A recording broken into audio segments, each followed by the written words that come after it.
Today we have with us Mr. Sanjay Nayak, CEO and Managing Director of the company, Mr. Unabridged, CEO and Whole-Time Director of the company, Mr. Tejas, CFO, and Dr. Kumar N. Sivaram, CTO of the company. We will start with the overview of the company's performance for Q4FY21 and then we will switch over to Q&A. Thank you, and over to you, sir. Thank you, Santosh. Good evening, everybody. This is Sanjay Nayak, along with my colleagues here in Bangalore. First of all, I hope everybody is safe, and we know that things around have again deteriorated a little bit, but I'm hoping that everybody is doing fine. So we had uploaded the presentation on the website and also, made all the press release, etc. So I'm going to be using the presentation that we had put up on the website. So I'm slide number 1, which is the Q4 key updates. So on the financial side, our net revenues for the quarter was 201.6 crores, and for the whole year it was 514.8 crores, which on a whole year basis meant a year-on-year growth for 35.6%.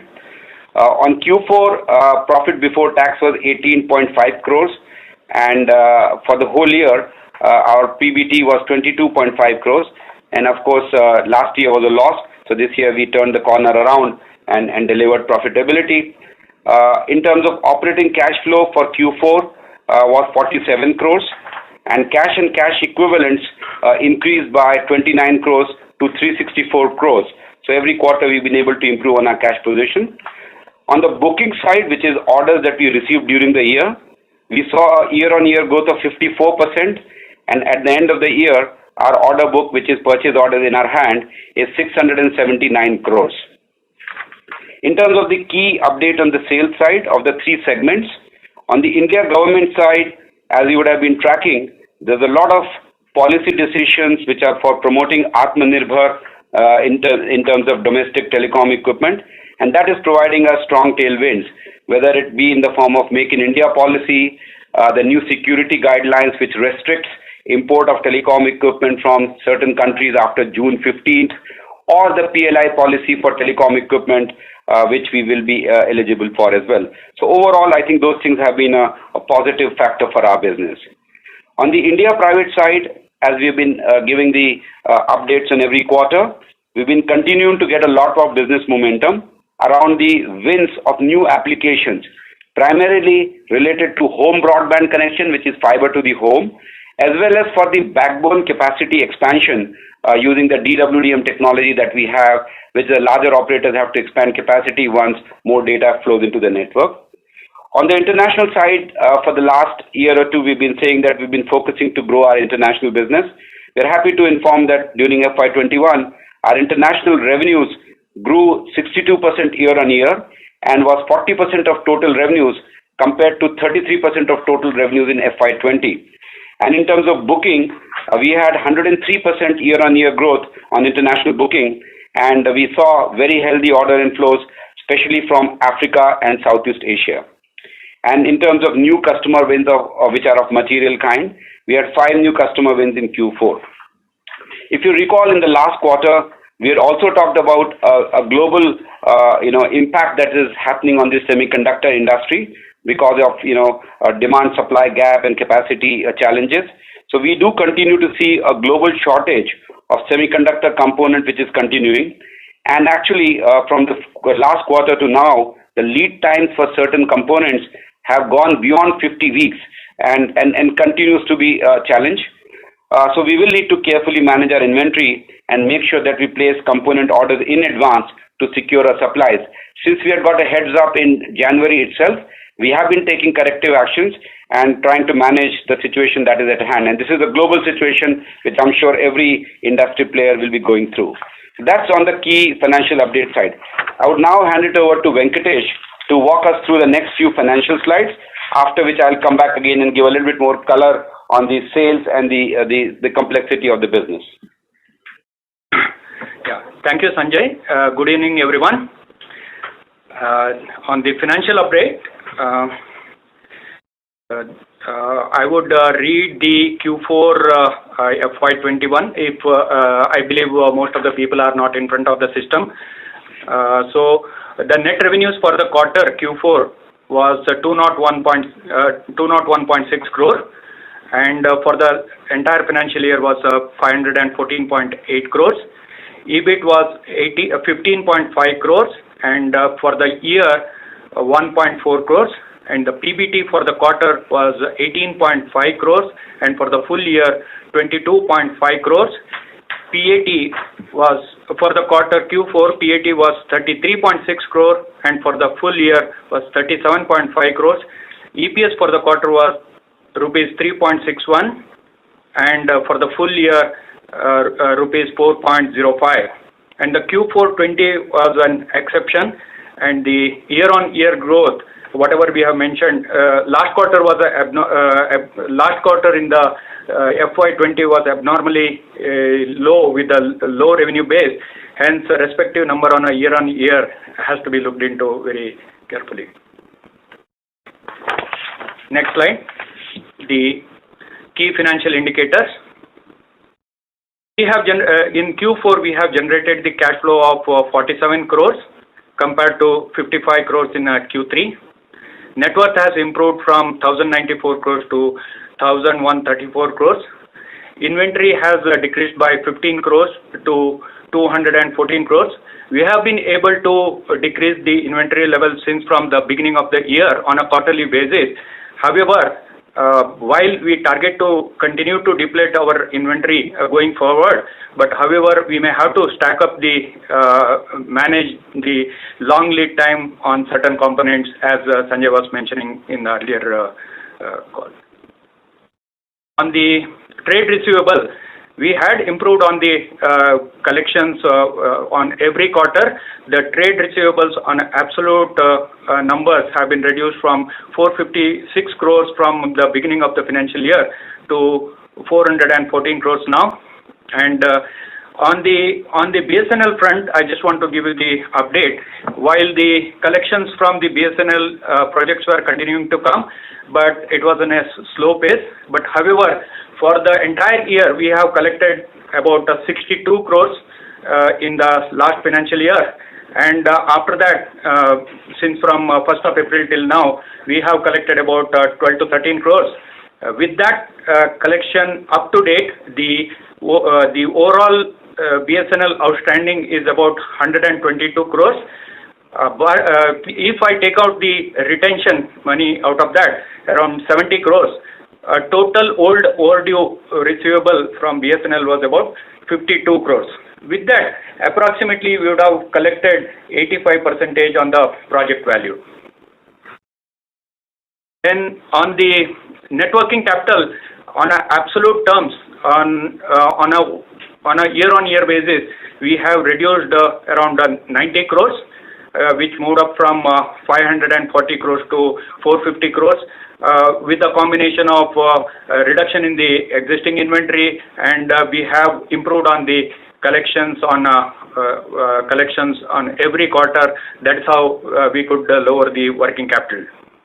And of course, with the combination of all these things, inventory reduction and the collection of the trade receivables, which had seen the improvement in the working capital, that has resulted in the cash and equivalents has moved up to 364 crores. That means we have added around 84 crores in the last one financial year, and we have added 29 crores of cash in the Q4.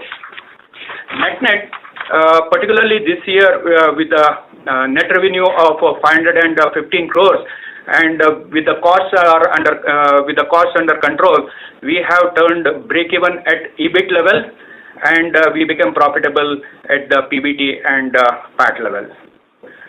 With this, Sanjay, you can take on. Thank you, Venkatesh. Let me get back into the next slide, which is on the breakup of our revenues by segments.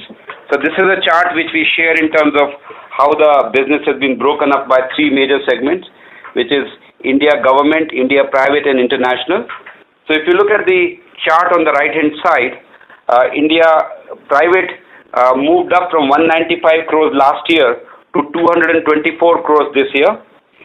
International moved up from 126 crores last year to 205 crores this year. And of course, the government moved from 58 crores to 86 crores this year. and within the government segment, the critical infrastructure portion is the larger majority. If you see from a overall angle, international, as I said, has been growing both in terms of the revenue cycle as well as on the booking that we talked earlier, and that is something which has been quite heartening for us. In terms of the run rate business, which is the combination of international plus India private, it contributed 83% of our total, and on a year-on-year basis, it shot 33.6% growth. One other thing I would like to mention that between Q3 and Q4, we actually had 2 consecutive quarters where incoming order flows or new order flows was more than 200 crores each, which is a good sign because our business seems to be picking up steam as well. And of course, as you saw in Q4, we also did revenues of more than 200 crores. Coming to the next slide, which is the sales update, I would give a little bit more deeper color on all the 4 segments, which is India and the 3 major international segments, in terms of what happened last year and what is the outlook that we see in the current financial year. So India business last year grew 22% year on year, and as I mentioned earlier, we see positive tailwinds from all the various government policies. Some of them, the PLI policy, for example, will come into force this year. We are still awaiting the final guidelines.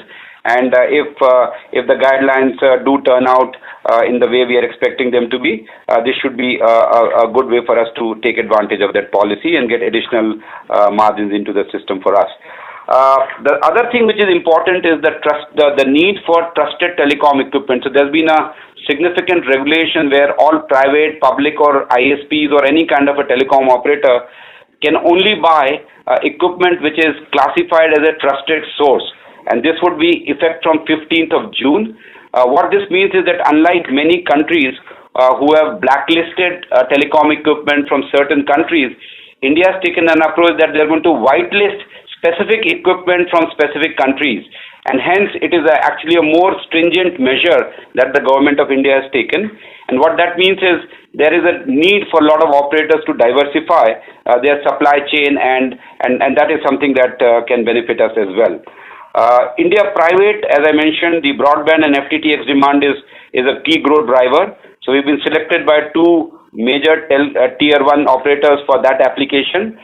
In the FY21, the results that we announced, we haven't seen much revenues contributing from these segments from these operators, but because it does take a lot of time for our equipment to get installed, commissioned, tested in their management and other systems. So we do expect that a little bit of growth from that segment should come in the current financial year going forward. For WDM and OTN, which is the capacity expansion for metros and other applications, again, we have been selected by 2 telcos again, where we will now become a part of their backbone expansion projects. And this again, we have not seen much revenues in the last year, but going forward in the current financial year, we should start seeing ramp up on these 2 applications as well. So I feel that India private this year should see a healthy growth going forward based on the application that we've already won. India government, the critical infrastructure segment has now almost become like a run rate business because it's across many utilities, many other smart cities, many safe cities which are video surveillance projects and stuff at defense and other kind of projects. So I think that segment continues to do well. We have a good backlog from that segment, a lot of tenders which we have bid which should get into execution mode this year. And on top of that, of course, there are the next phase of BharatNet projects which haven't really got off to the ground. So if you would have recalled, the Prime Minister had mentioned that in next phase of BharatNet in the next 1,000 days, they were going to connect 650,000 villages from the current 200,000. So that project has still not started taking off, and as and when it starts happening, we should get some business out of it. And similarly, BSNL is planning to build a 4G network. So there'll be a wireless element to it, which is the 4G base stations, and of course there'll be optical backhaul. And those are all segments which we are closely watching and seeing how that goes. So overall, I would say India government business, the funnel looks good. However, the conversion of that depends on when government spends, how much they spend, etc., etc. So we will kind of keep a moderate view on that. In terms of the regions, let me start off with the star performer for us last year, which was Africa, Middle East region, and Europe I just added because we just started to look at Europe late last year.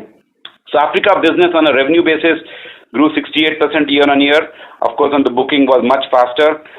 The good part of Africa, why we did so well, if you recall, for the last 3-4 years, we've been investing in Africa. We've got local sales team in Johannesburg, Nigeria, Kenya, North Africa, Dubai, and many other places.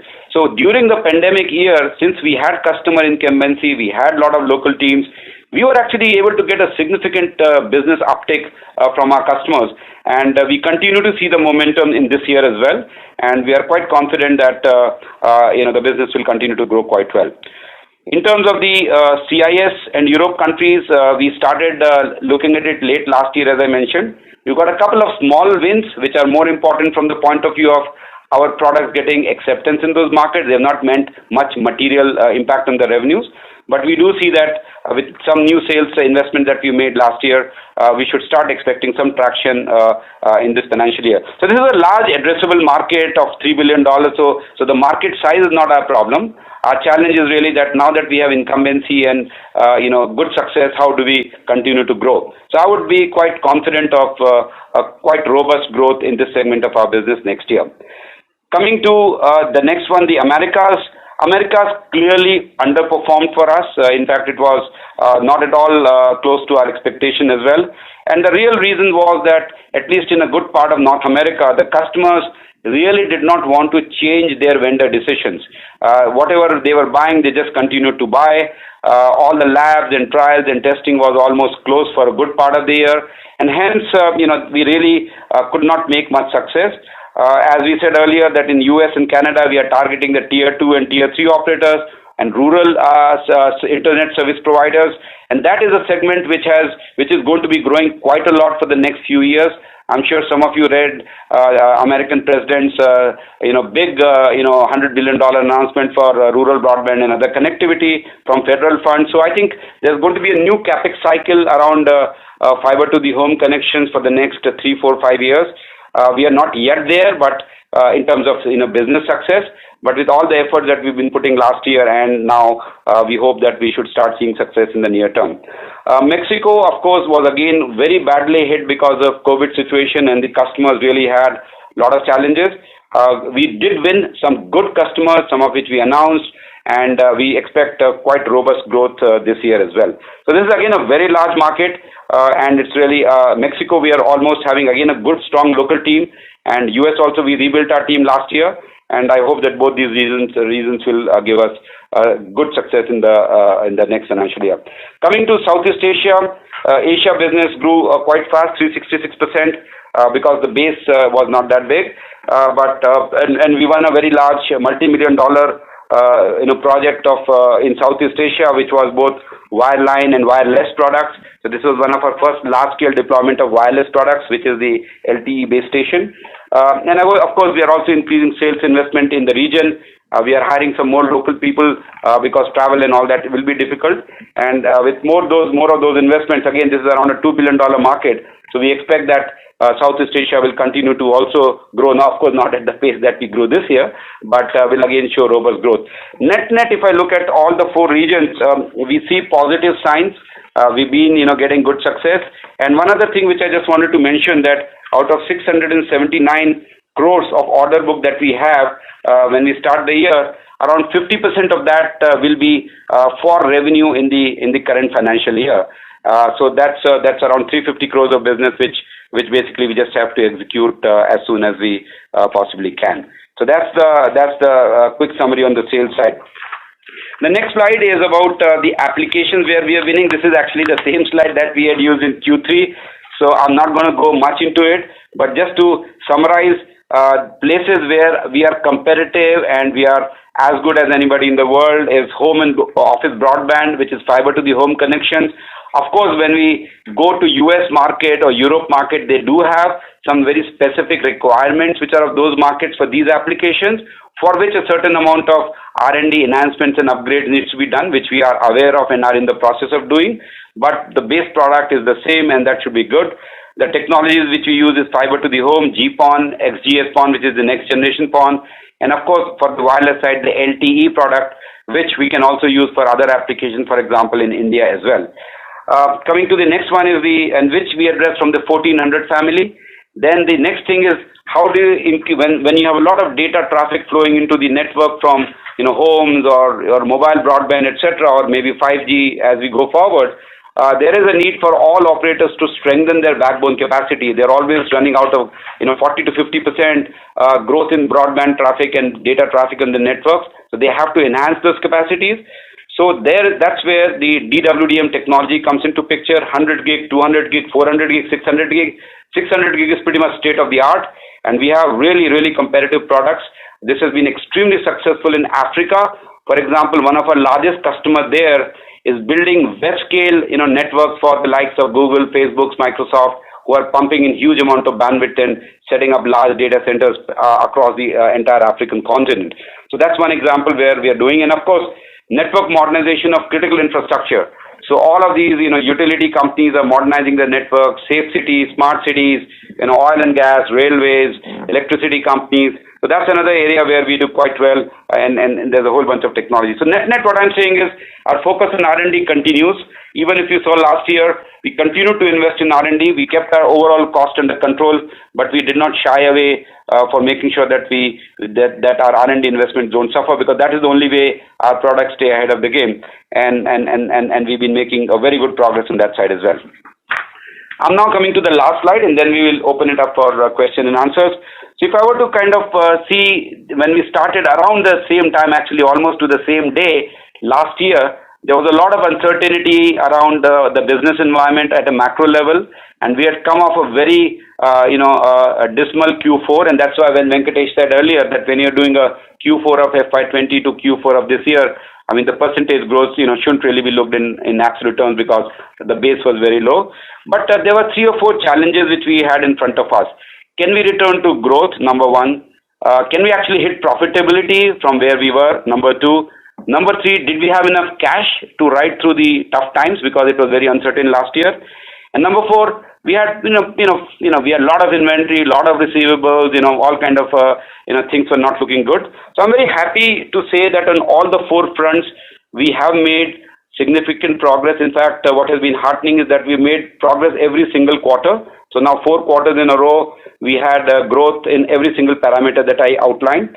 So if you see from an overall year perspective, the revenues were growing very well at 36%, bookings at 54%. We returned to profitability with PAT of 38 crores. So overall, I think the health of the business in that sense is back. The business momentum is very strong, which is evident from the fact that our order book, is continuing to increase, and it's gone to 679 crores, which is the highest that we've had. Our focus on international, especially in a tough year where travel was, almost non-existent. But because of the local sales team investments, the incumbencies we had in the regions that we were doing well, we were able to amplify that, and we could deliver very strong international growth both in revenues and booking. In India, which is our home market, I think finally with big wins in terms of new applications around home broadband, which is going to be a very profitable and a very fast growing segment of the telecommunication business in India, even for all the tier 1 telcos, because they make 6 times ARPU from a home broadband connection than they make from a mobile broadband connection. So there is a need for everybody to really expand when people are working from home, all the streaming videos, etc., etc. So that means that you have to have more fiber to the home, you have to have more capacity in the metro networks and the city networks, and both of those applications where we have now been selected by the 2 major telcos, we feel very confident that while we may not have got much revenues in the last financial year, we expect that the business momentum from last year will carry this year, and it should turn into good revenues for us.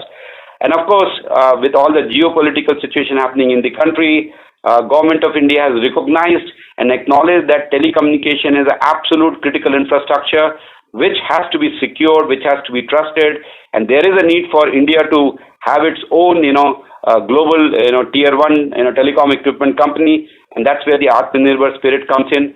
I think with the breadth of our product portfolio, with the capabilities that we have shown over the last 20 years, the resilience we have shown across tough times, we think we have a good shot at taking advantage of all of those policies and scaling to the next level.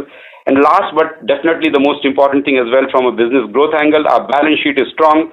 We improved our cash by around 80 crores, as Venkatesh said, to 364 crores. We have no debt on our books. So we feel confident and comfortable that when we have to make long investments call, whether it's for R&D, whether it's for sales, we have the capability and we will be able to take things at a time and continue to grow. So that's really where I would pause.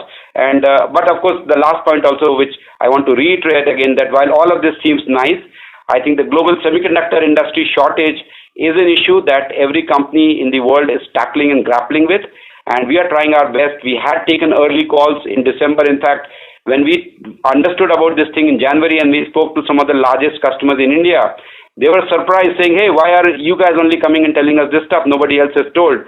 But after a few months, they actually acknowledged that we did have early warning indicators, and as much corrective action we could take then we are taking, and we are of course in touch with our suppliers. And because we are in India, we get a reasonably preferred treatment from some of them to be able to make sure that we are able to continue to look at this. But this again, I would say, would be a situation that we have to continually watch, and which we as management team are tracking very closely. So that's really where I would pause, and I would now open up the floor for questions. Thank you. Thank you, sir. Ladies and gentlemen, we will now begin the question and answer session. If you have a question, please press star and 1 on your telephone keypad and wait for your turn to ask the question. If you would like to withdraw your request, you may do so by pressing star and 1 again.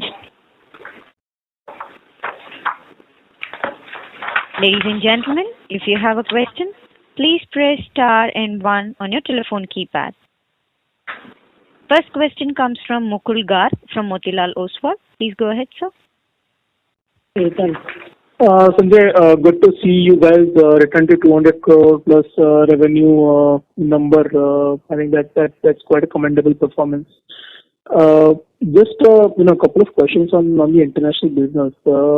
You mentioned the international business bookings are up 100% plus on a YOY basis. What number should we look at this especially of overall booking or what was it last year? And is there a difference in the duration of this versus the India order book? Okay, so thanks, Mukul. So in terms of the international order book, will get executed quite quickly. So out of the 679 crores of order book, around 20% of the order book is for international and 80% is for India. And out of the 20% of international, almost all of it, 90-95% will get executed in the current financial year itself, because these are all live orders from run rate customers. India order book, I would say around 40% of that would get executed, so that's 80% of the total. So you can take around 32% of the total order book is India, and around 18% of the total order book, which is contributing to around 50, will be executed this year. Coming back to what kind of expectation that we have from international, clearly international will continue to grow because we have a lot of good momentum in terms of customers that we've been engaged with in different deals and different stages. Clearly, I mean, if I were to see the growth for next year, there is a fairly good chance that international will grow faster than India again next year. And this year, for example, we came from a 70% India and 30% international to around 60% India and 40% international. My sense is that we will probably, international could be a larger proportion of total next year as well. Of course, I mean, if the India starts flying and the customers start demanding a lot more equipment, it could change. But I would say that international should be more than 40% of total next year as well. Sure. And the second question was on the expected credit loss which you guys have been reporting in receivables. You have written off almost 35 crore in last 2 years, almost 4% of your revenues, between FY 2021. How should we see this going forward, and where is this coming from, given that you have not taken any impairment in BSNL receivables? Maybe Venkatesh can walk you through that, but the way we do our accounting policy is that if there's any receivable beyond a grace period of payment, we take it as a ECL, and when the payment actually comes, we do reverse it. Yeah. So I think our expectations, so a lot of the ECL would have come from BSNL delayed payments. Yes. So when we are able to get the payments from BSNL, the ECL starts reversing, is my understanding. Yes. Is that correct, Gadia? Yes, Sanjay. Yes. Okay. The larger part of the ECL has come from the BSNL thing.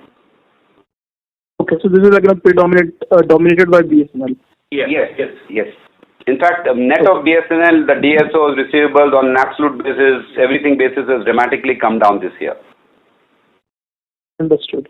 If I may, I'll just ask one last question on the composition of inventory.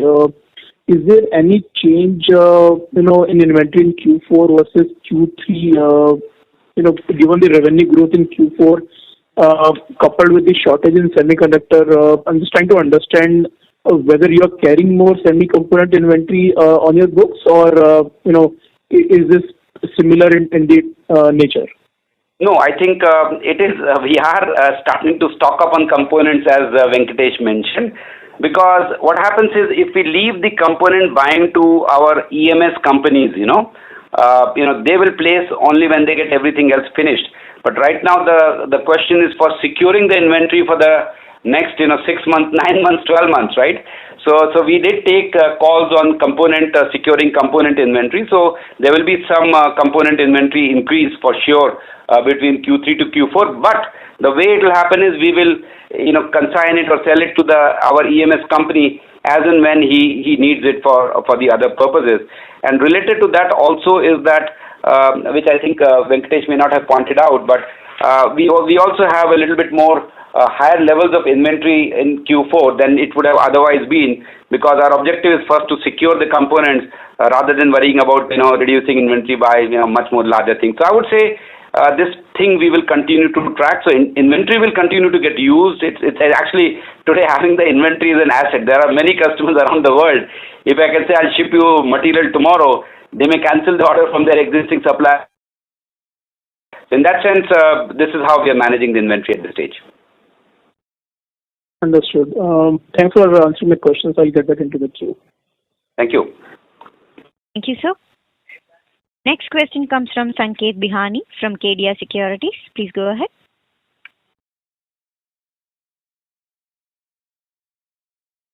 So Sanket, please go ahead with your question.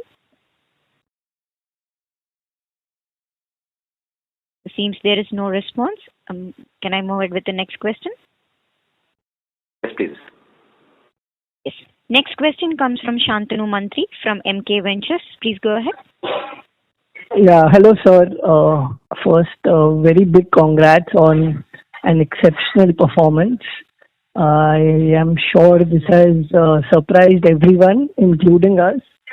Sir, I just want to quickly, get a sense of broad numbers. So if I'm seeing your Q4 revenue split, so international has been, it's almost doubled compared to last quarter. It's around 82 crores. And then India private is around 66 crores, and from India government around 44. So I just wanted a broad sense that you've been talking how the international prospects look next year, and you've been talking about growth for most regions, and there might be an addition from Canada and CIS Europe that might add in. So can we, is it safe to assume that this 82 crore run rate of Q4, this now becomes a base for our international operations? So first of all, thank you for your kind words. Specifically, yes, I think your split of revenues ballpark is correct in terms of what we did in Q4. So I would say, first of all, historically, Q4 is always the largest quarter. So if you see between our, every last 3-4 financial years, except for last year, of course, which Q4 had actually tanked, I would say that, I mean, since we do not give a forecast or a guidance in terms of the numbers, I can say that the international momentum is quite good. As I mentioned as the answer to the question to Mukul, that if 20% of our current order book is international and almost all of that order book will be executed in the next couple of quarters, I think we will see that the traction that we are achieving in international, is something that we would like to sustain. Whether we're able to sustain or not is, of course, a function of how the business pans out. India private, again, I would say, is something that is building up. Some of the, as I mentioned in my commentary, that Q4, by the way, historically in India was always very big. So I would not read that just because we had a 200 plus crore Q4. I mean, that's the baseline and everything goes up from here. It's just that there's a seasonality in our revenues. So I would say India private, we see very good traction because of the application that we have won.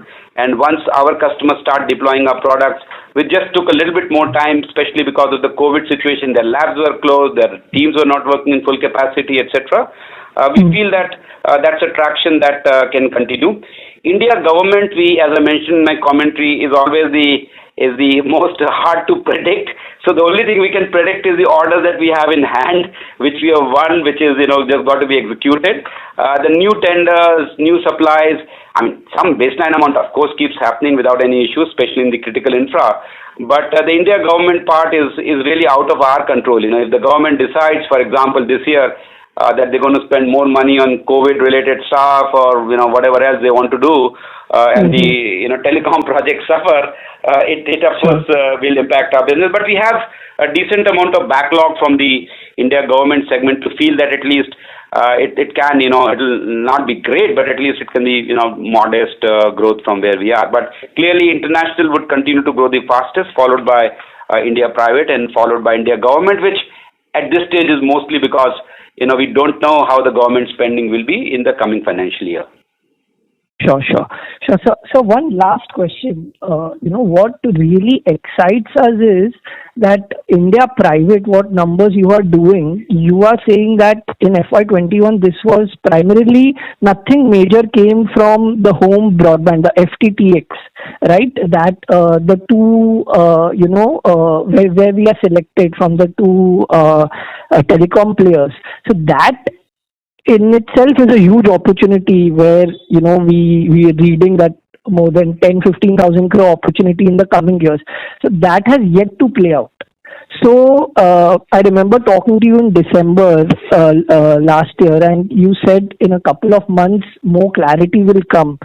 So just want a broad view that when does this opportunity starts playing out? What can we expect in FY22 in terms of how you are talking to them, and how soon are they looking to start executing it on the ground? And same with the metro expansion, the DWDM OTN. So for both of these two lines, because the opportunity is huge. So I just wanted your thoughts on this.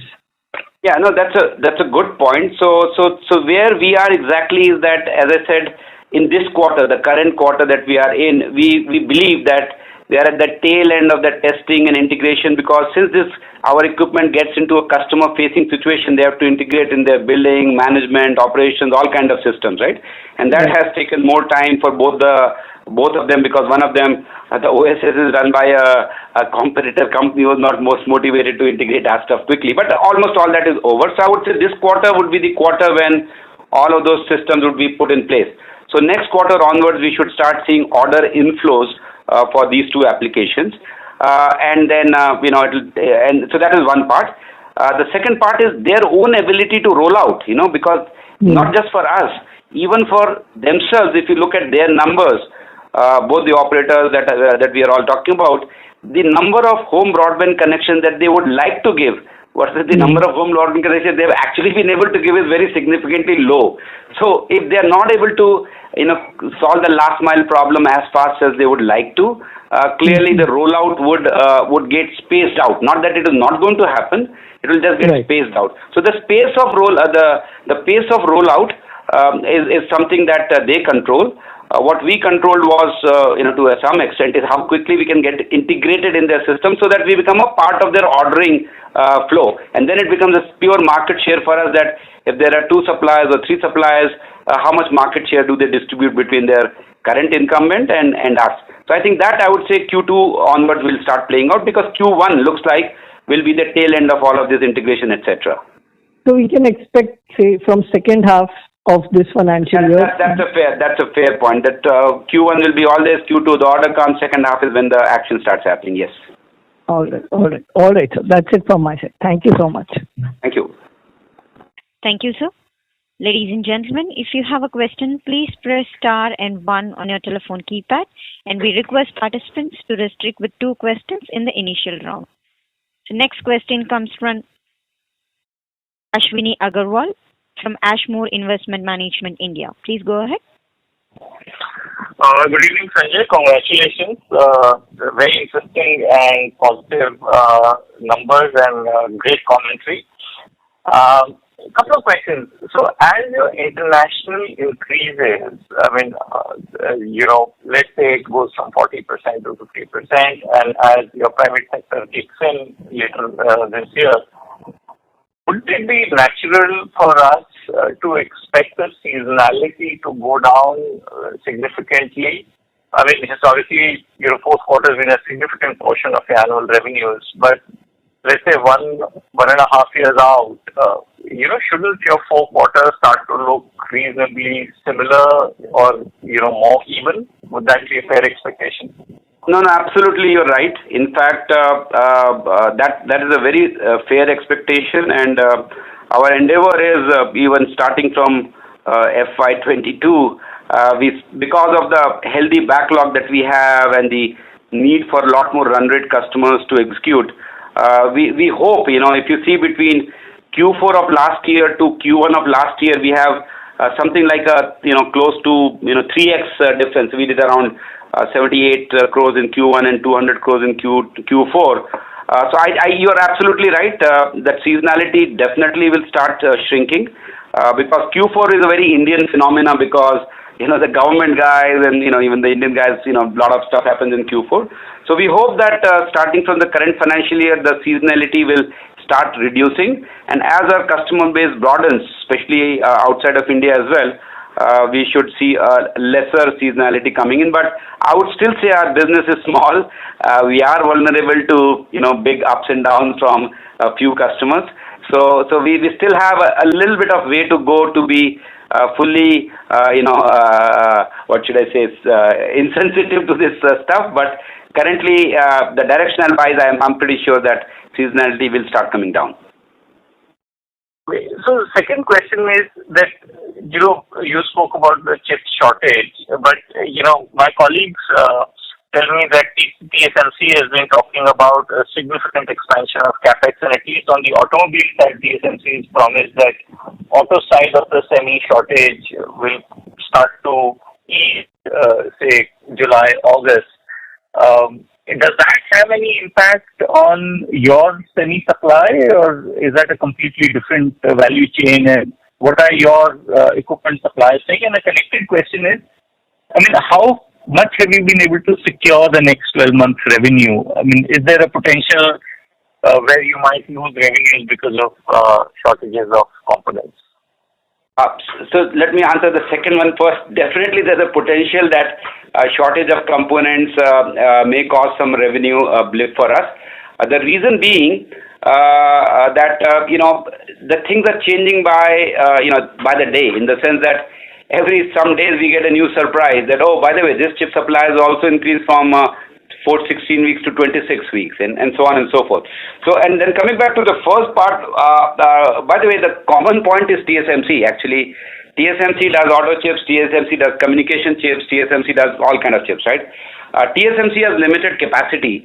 I'm sure you guys have followed the semicon industry, but the combination of shifting of the geometry from older technology to a newer technology, the China guys basically sucked up a lot of chips, at least in our industry. Huawei and ZTE, since they were, US had put all kind of sanctions, they basically overdrew the chips, So as a result, the communication industry has a significant shortage. There are a couple of suppliers which are key to everybody, and they are not seeing any improvement in terms of decongestion in July, August time period for sure. So I think this communication industry, as a sector, is having an overall challenge. For example, home broadband connection, it's an allocation going on. Whosoever is going to be able to secure those ONT devices will give services, because in 3 months, 6 months' time, there will be no ONTs left in the market or chips left to make those ONTs if you haven't secured it already. So I think communication industry has more challenges. Auto might get decongested in July, August. From everything we are hearing from our suppliers, it could go on for another 12 months. And then as much as we are doing right now, just so to give a sense, and Mukul had asked this question earlier, we are securing chip supplies. Some of it comes in our inventory. Some of it goes in the form of advanced purchase orders that we place with our suppliers. We are, by the way, placing orders for next 9-12 months today. So because if we don't do that, there is no chance. The only positive side for us in this thing is that because all the suppliers, the global suppliers, they understand that a lot of their chips have gone to China, and a lot of what the Chinese companies have may not be able to come into many markets. It may not come to India, it may not go to US. So it is in their interest to develop suppliers like us from India and support them in a different way than they would do to their other suppliers, so that at least they are creating OEMs which are going to be global for a few years. Otherwise, they sold a lot of chips in 1 year, but then what happens next year? So those are all those things which are interplaying. But I must tell you that that's something which we definitely are seized with as a problem, and we as a management team are doing everything that we can to secure as much as we can, as far as we can for the year. Connected question is that is there a price implication or margin implication of arising from the shortage? Absolutely. In fact, so there are two things which are interplaying for us. If you see our Q4 numbers, our gross margins went up, and that was very simple because our international percentage went up, right? I mean, if you see from a Q4 angle. But so our comfort comes that if our international business keeps growing, we have more margin cushion. But on the other side, one of the ways to secure some of these components is by paying expedite fees, And at least a few suppliers, I won't name them unfortunately, have started demanding, okay, if you want this, there's X percentage expedite fees. So now, how much of that expedite fees can we pass to our customers? How much we have to absorb? I would say, currently, because the customers haven't started feeling the full brunt yet, they are reluctant to pass on any of the increases to us. But what we have done is stop giving them any discounts which we normally give year on year. But my guess is another 3 or 4 months from now, when the supplies even dry up further, they may have no choice but to we may have no choice but to pass some of the pain to them as well. But that's something we have to see as we go along. But definitely there is a potential for some margin pressure, because if you have to secure, you may have to pay expedite, you may have to rush equipment, you may have to pay more freight. All of those things are going to be definitely in place during the 12 months. If you listen to the commentary of any communication, chip supplier or equipment company, they're all going through the same situation like us.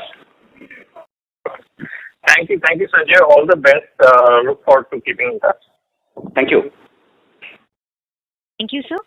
Next question comes from Chetan Gupta from Samina Capital. Please go ahead. Hi, Sanjay. Hi, Chetan.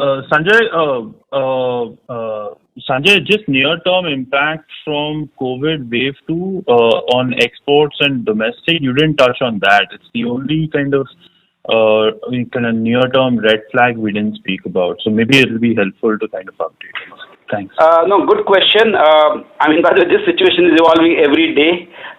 We are only a couple of us in the board meeting in the office today, because Bangalore and actually I need to leave at 8 because there's a curfew at 9 o'clock onward. So I think so far, because we had taken all the inventory actions for Q1 much earlier, and orders are already in hand, I would say at least for Q1 we seem to be good, unless there's a complete lockdown. But whatever has happened in India as telecom as an industry has been left out as a critical infrastructure, and we did manage during the first couple of quarters of last year's lockdown. So I would say that barring any very tactical kind of a delay, if we integrate it over the quarter and if we spread out our revenues during the quarter, I feel that at least for Q1 which is where we have a lot of visibility, we should be okay. But yes, the situation is something that we are carefully watching, because it doesn't take much time to get into a little bit of a mess. But luckily for us, we seem to be okay for the near term in terms of the COVID impact. But our guess is as good as anybody else's in terms of what's going to happen a month from now or whatever.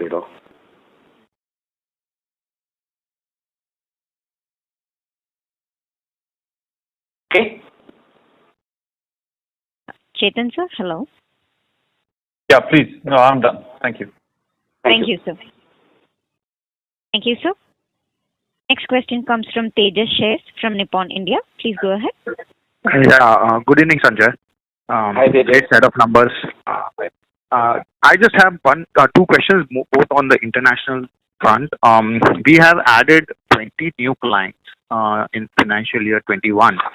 If you can give some color of, is there any of this client which can lead to a good scalability in next 2-3 years, maybe $20-30 million kind of annual run rate they can do with us, maybe 3 years down the line?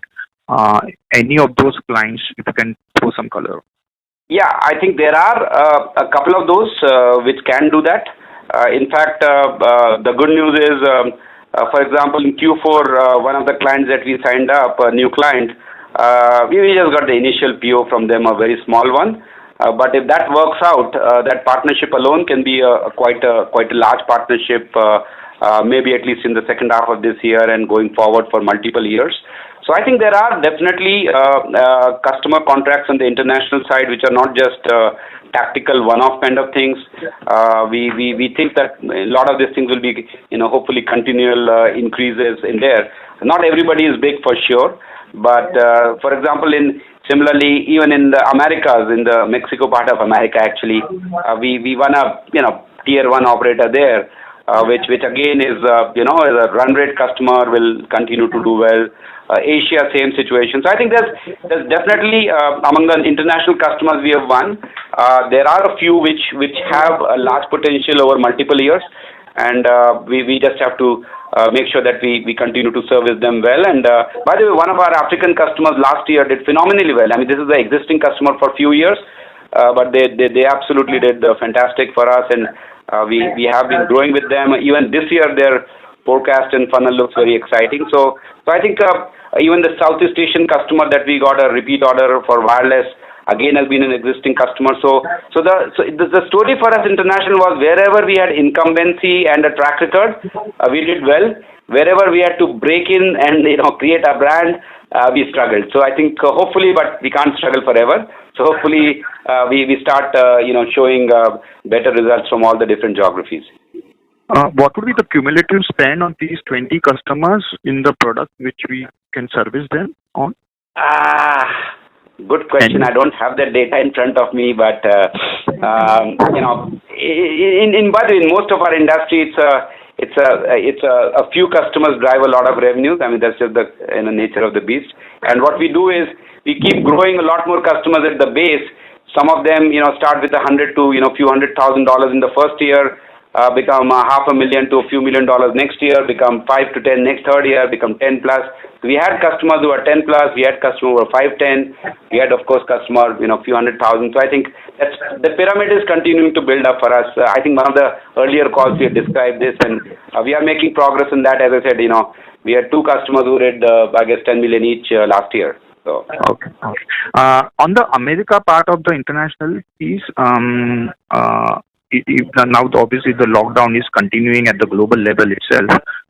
Do this year also looks like not breaking into the American market, or you see something coming up there? We are always optimistic, but I think it will be a slow start, clearly, because of everything that you just said.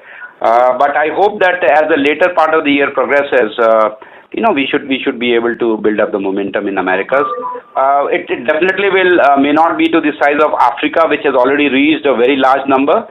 It will take some time to get to that place, because we have been investing in Africa and Asia for a while. So America will take some time, but at least I would like to believe that this is the year when America can start, delivering decent numbers as well. So, but of course, we'll have to see how the year progresses.